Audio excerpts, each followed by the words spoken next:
So I just finished my first part of the Pacific, and I had some thoughts about it.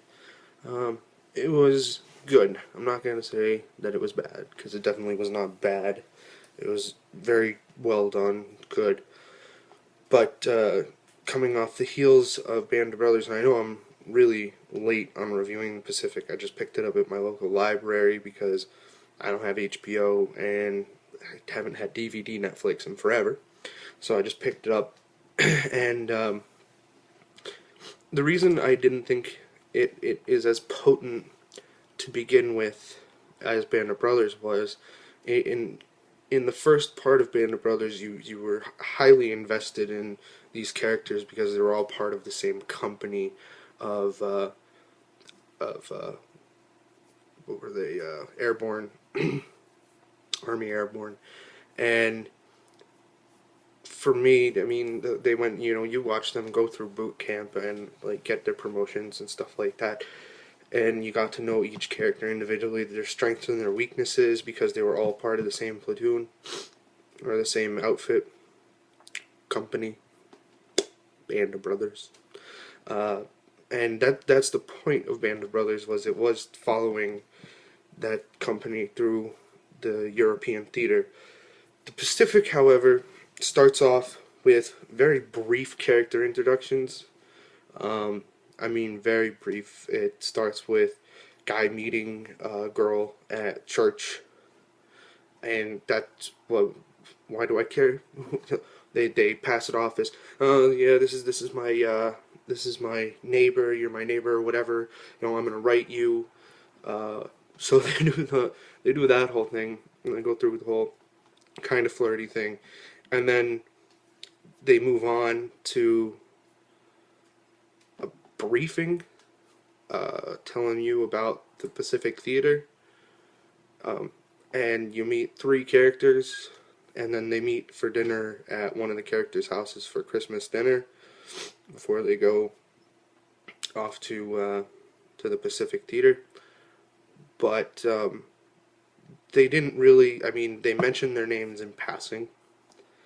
They really didn't focus on those characters. They weren't as strongly built. They didn't build them at all, I felt. So when I was watching it, I was sitting there and I'm like, oh, this is neat action, but what's the point?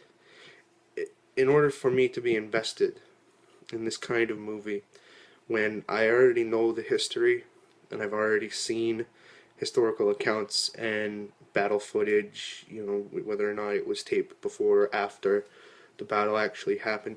When you've watched that many documentaries and you've seen that many things go on about the Pacific Theater and the Marine Corps during World War II, you already know all of this. We don't. Then they do a whole bunch of shots of trying to show the humanity of the soldiers and some atrocities of war. We already know all of this. We understand that soldiers are human.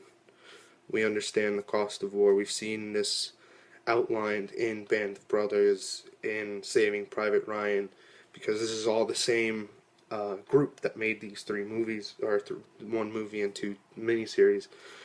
So to sit there and have, just a basic, this is humanity, this is this, and never really truly introducing the characters or starting character investment. At least this is part one. I'm sure over the parts you're going to learn more and more about the characters. They can't keep going if they don't really give you characters to be invested in. This part one invested in one particular soldier, one particular Marine. All I know is he was a machine gunner, and I don't even know his name, to be honest with you. Probably because I wasn't paying full attention, because I wasn't as invested. It was very slow, but I paid attention to the bigger parts, the more important parts. I saw the whole thing. I just wasn't, completely mentally following the plot as much as I would have liked to. And I think that's simply because I did not know who I should be looking for, what I should be caring about, or this particular company was supposed to be doing. They land there at Guadalcanal, and they sweep the island. And of course, they were the ones who were left behind because the Japanese Navy came in, and then they just fight a whole bunch of Japanese people, and that sums up the rest of it. After the brief character introduction at the beginning, with no real true character introduction, because the only name that ever stood out for me was J.P. Morgan, because his name is J.P. Morgan. The bank, J.P. Morgan Chase. There's probably no relation. I don't know the history behind J.P. Morgan Chase. All I know is J.P. Morgan, and I was like, oh, well, there's a character. I can remember his name, and he was a third-tier character in out of the three of the characters that were being introduced in that one scene. So honestly, first part one, a little disappointing. I really hope they start to focus on either a group of characters that is together.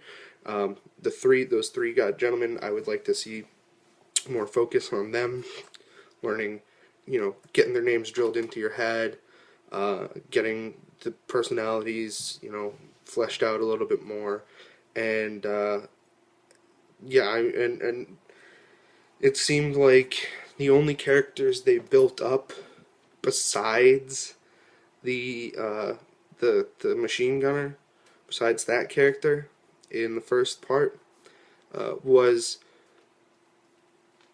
soldiers that were written to die, so that we would have some sort of emotional connection to them. Like the medic was the first to go, and he was, this happy kid that they had running around and saying funny things, and they all seemed to like, and he dies.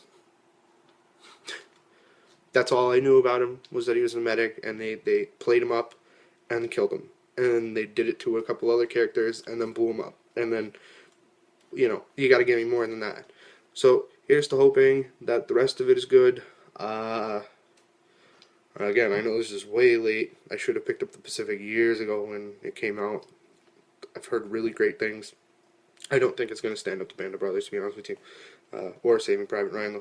Those are two projects that were absolutely fantastically put together. But if it is at least half as good as those two, then I can safely say that I will be thoroughly entertained. And I'm going to check back with you in a much shorter video, probably only like 3 minutes long, about part 2, because I'm already taking up 8 minutes. Alright, thank you.